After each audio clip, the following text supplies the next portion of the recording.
Hi guys! Magandang gabi! Welcome back dito sa Gandara SRU channel for Showbiz Update. Kamusta po kayo? Sino dito ang namimiss na naman? Ang Kimpaw.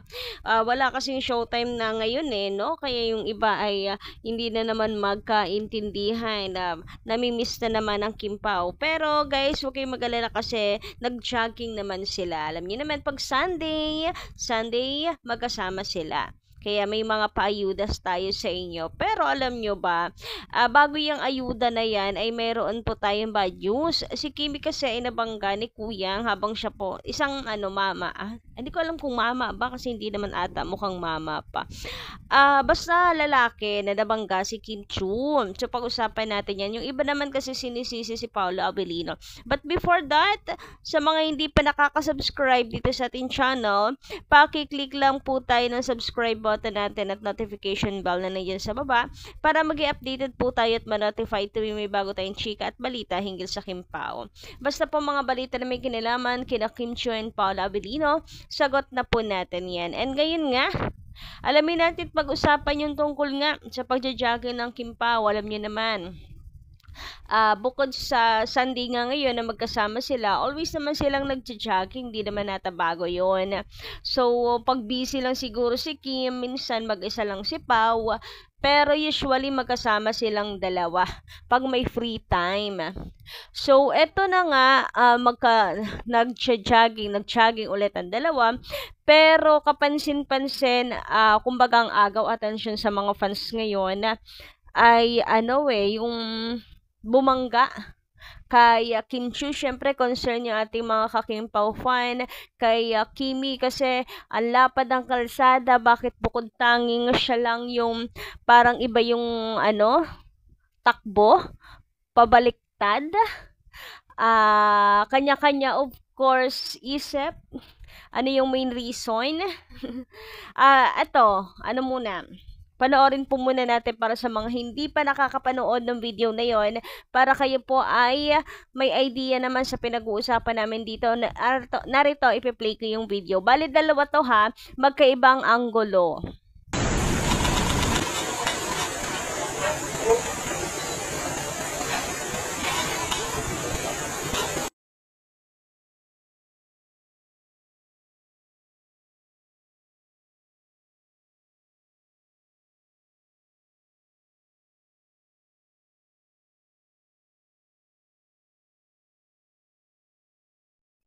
So, dito muna po tayo sa first clip na pinanood natin. Dito klarong-klaro. Mag-isa lang po si Kuya na iba yung direksyon, pabaliktad. Yung kabilang kalsada, wala pong tao doon, walang sasakyan. Siguro para way yan, para sa sasakyan. Pero kasi walang ibang salungat nakasabayan siyang tumatakbo, bukod tanging siya. So, pinag-uusapan niya ng mga fans, may nababasa ako na siguro sinadya ni Kuya, meron namang iba na hindi sinadya, at meron din akong nabasa na sinasabing baka sinadya ni Kuya kasi gusto niyang mapadikit kay Kim Chiu, siguro fanatic ni Kim, etc. Pero hindi sinasadyang masaktan, and mukhang hindi naman nasaktan si Kim kasi medyo mahina lang. Kasi hindi rin naman natinag si Kim Chiu, kita naman dire-diretso din daw si Kim sa pagtakbo. So kanya-kanyang kanya-kanyang komento talaga about this. Ako gusto kong isipin na hindi sinasadya ni Kuya. Gusto kong isipin yon guys, but medyo dun sa nabasa kong comment na mag-isa lang si Kuya. Dito ako sa second clip na to, tingnan nyo.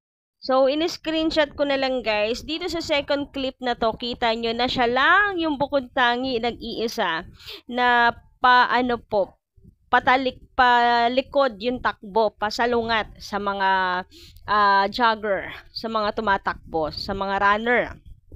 Siya lang, bukod tangi. So, napaisip din ako, bakit siya lang mag-isa? ano, may binalikan ba? May nahulog ba sa kanya? Bumalik siya, ganon. Ganon ba ang eksena ni Kuya? Sana nga ganoon, yung tipong hindi niya sinasadya. Pero imposible naman na hindi niya rin naman nakita si Kim. So, I hope na lang po dahil nangyari na yan, is okay si Kim Chu. Yun na lang sa akin, and alam nyo, natutuwa ako dahil kita ko rin yung pagka-humble ni Kim Chu kasi wala pong bakas ng galit sa kanya at wala, at saka wala ring iniinda si Kim, so mukhang okay siya. Yung prayer ko na sana okay lang si Kim, mukhang natupad naman dahil dun based sa pictures nila ni Paula Abilino, she looks good, she looks okay. So kumbaga ay tabi ko na siya ngayon. But dahil yung ibang fans dala ng pagka-concern kay Kim, hindi pa rin makaget over. So ayun na nga, ay saludo din pala guys sa mga team nila Kim, kasamahan nila Kim. Based doon sa second clip, kita niyo naman 'di ba? Nag-alala din sila kay Kim Chu, lumingon din sila. Ito, panoorin niyo, napalingon po sila kay Kim to check her if she's okay. Kudos, thank you so much sa inyong concern kay Kim Chu. Ito po, pagmasdan yung maigi sa anggulong ito.